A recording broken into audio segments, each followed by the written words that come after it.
Good morning, students. I hope you all are doing well. Students, yesterday we had done definitions of lesson 7. Today we will start exercise. Question number 1. Fill in the blanks. A place where animals are protected in their natural habitat is called dash. एक स्थान जहाँ जानवरों को सुरक्षित रखा जाता है, means उनका नेचुरल हैबिटेट मतलब वो उनकी जगह है रहने की और वहाँ पे वो सुरक्षित रहते हैं, तो उसे क्या बोलते हैं? Sanctuary. A place where animals are protected in their natural habitat is called sanctuary. B. Species found only in a particular area is known as endemic. Way species जो एक पर्टिकुलर एरिया पे ही पाए जाते हैं, मतलब वो बाकी कहीं नहीं पाए जाते, एक एरिया में ही पाए जाते हैं, उन्हें हम क्या बोलते हैं? Endemic. C. Migratory birds fly to far away places because of climatic changes. मतलब मौसम में बदलाव के कारण जो बर्ड्स हैं, माइग्रेटरी बर्ड्स मतलब जो उड़ जाते हैं, एक स्थान से दूसरे स्थान पे चले जाते हैं, बहुत दूर स्थानों पे चले जाते हैं. ओके, तो वो क्यों जाते हैं? क्लाइमेटिक चेंजेस मतलब मौसम में बदलाव के कारण. Okay, now question 2. Differentiate between the following. Wild life sanctuary and biosphere reserve. Wild life sanctuary और बायोस्फीयर रिजर्व में क्या डिफरेंस है? Wildlife sanctuary, an area within which wild animals are protected from external dangers like hunting.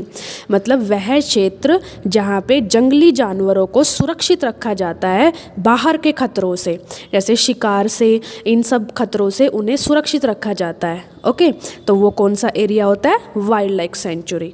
Biosphere reserve, an area constructed for the conservation of biodiversity. Biodiversity मतलब जो plants animals हैं उनको safe रखने के लिए, कंजर्वेशन के लिए उनके जो एरिया बनाया जाता है, जो क्षेत्र बनाए जाते हैं, उन्हें बायोस्फीयर रिजर्व कहते हैं.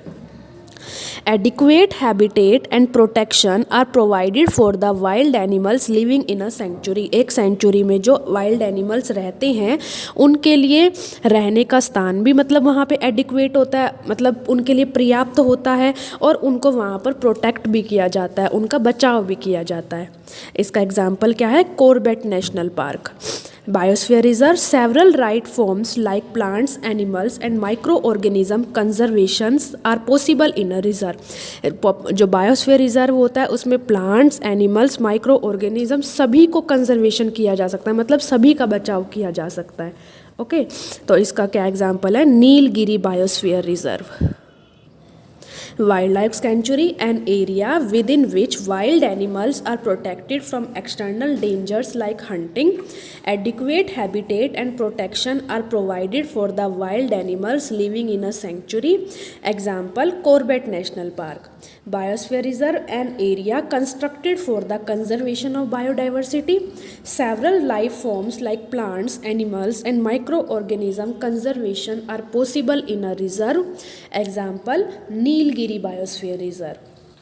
Now B, zoo and wildlife sanctuary. Zoo means चिड़ियाघर और wildlife sanctuary. Zoo, animals are kept in artificially constructed facilities for public exhibition. Public exhibition मतलब जो बाहर के लोग वहाँ पर घूमने भी आते हैं और एनिमल्स को मतलब सुरक्षित रखा जाता है वहाँ पर कंस्ट्रक्ट करके, मतलब उनके रहने के लिए जगह बनाकर उन्हें वहाँ पर सेफ रखा जाता है और उनको देखने के लिए लोग भी आते हैं. An area within which wild animals are protected from external dangers like hunting. Wildlife sanctuary हमने पहले भी पढ़ा था कि वह क्षेत्र जहाँ पर जंगली जानवरों को सुरक्षित रखा जाता है बाहर के खतरों से, जैसे शिकार से. It is an artificial habitat and the animals may or may not adapt to the new conditions. ये आर्टिफिशियल हैबिटेट होता है, मतलब मानव के द्वारा बनाया जाता है इनका स्थान, और जो एनिमल्स होते हैं उनको या तो नई फैसिलिटीज़ उन्हें दे सकते हैं या फिर नहीं दे सकते. The animals are conserved within their natural habitat itself. इसमें जो एनिमल्स है उनका जो प्राकृतिक रहने का जगह होती है वहाँ पर उनको सुरक्षित रखा जाता है. C part is endangered and extinct species. Endangered species, the species which are on the verge of the extinction are called as endangered species. वे स्पीसीज जो ख़त्म होने के कगार पे हैं उन्हें हम एंडेंजर्ड स्पीसीज कहते हैं। For example Bengal tiger, blue whale etcetera. Extinct species the species of animals और plant that no longer exist are called extinct species. और वे स्पीसीज एनिमल्स के और प्लांट के वे स्पीसीज जो अब एग्जिस्ट नहीं करते, जो अब नहीं पाए जाते, उन्हें हम एक्सटिंक्ट स्पीसीज कहते हैं। फॉर एग्जाम्पल ग्रेट ऑक, पैसेंजर पिजन एक्सेट्रा।